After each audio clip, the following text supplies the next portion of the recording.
కూటమి ప్రభుత్వంలో రాష్ట్ర వ్యాప్తంగా ఇప్పటికీ 4500 ఆరోగ్య మందిరాలు నిర్మించామని మంత్రి సత్యకుమార్ యాదవ్ తెలిపారు. చల్లపల్లి మండలం లక్ష్మీపురంలో 36 లక్షలతో నిర్మించిన నూతన ఆయుష్మాన్ ఆరోగ్య మందిరాన్ని అవనిగడ్డ ఎమ్మెల్యే మండలి బుద్ధప్రసాద్తో కలిసి మంత్రి ప్రారంభించారు.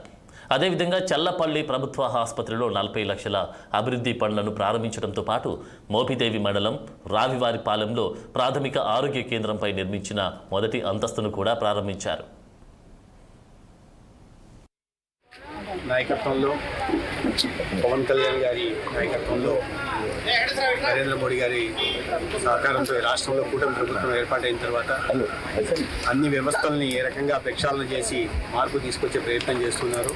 దాంట్లో ఆరోగ్య శాఖ మీద కూడా ప్రత్యేకమైన శ్రద్ధని దృష్టిని ప్రభుత్వం పెట్టింది. దాని కారణంగానే ఇవాళ విప్లవాత్మకమైన మార్పులు ఆరోగ్య వ్యవస్థలో కూడా వస్తుంది. అది ఉంటున్న ఖాళీల్ని పూరించడం కావచ్చు, లేదా ఆసుపత్రుల్లో డయాగ్నోస్టిక్ ఎక్విప్మెంట్లు సమకూర్చడం కావచ్చు, లేదా మందులు సకాలంలో అందించే విధంగా తీసుకున్న చర్యలు కావచ్చు. ఇవన్నీ కాకుండా డాక్టర్ల వ్యవహార శైలిలో కానీ, లేదా వైద్య సిబ్బంది వ్యవహార శైలిలో కానీ ప్రభుత్వం కఠినంగా వ్యవహరించడం వల్ల వచ్చిన మార్పు కావచ్చు. దాని కారణంగా మీరు ఎక్కడ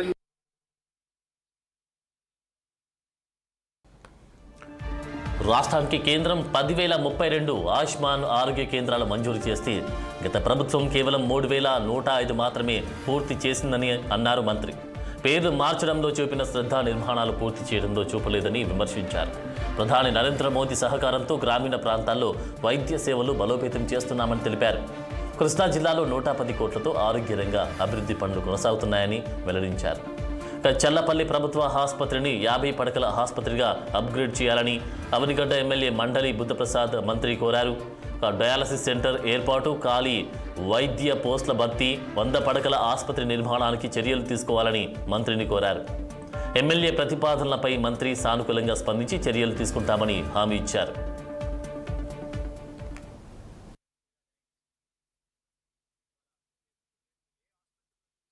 ఓపీ సర్వీసులు పెరిగిన వైనాన్ని మనం చూస్తున్నాం.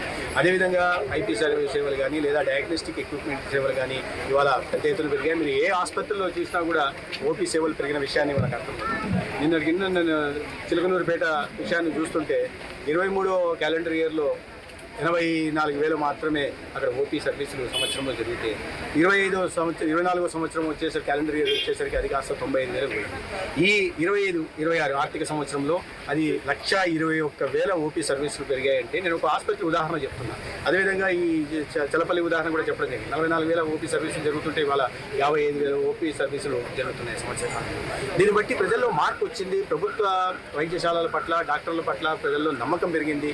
దాని కారణంగానే ఇవాళ ఇంత పెద్ద స్థాయిలో ఓపీ సేవలు కానీ, ఐపీలు కానీ, రికార్డు స్థాయిలో డయాగ్నోస్టిక్ సేవలు కూడా అందుతున్న విషయాన్ని మనం అర్థం చేసుకుంటాం. చంద్రబాబు నాయుడు గారి నాయకత్వంలో, పవన్ కళ్యాణ్ గారి నాయకత్వంలో, నరేంద్ర మోడీ గారి సహకారంతో రాష్ట్రంలో కూటమి ప్రభుత్వం ఏర్పాటైన తర్వాత అన్ని వ్యవస్థల్ని ఏ రకంగా ప్రక్షాళన చేసి మార్పు తీసుకొచ్చే ప్రయత్నం చేస్తున్నారు.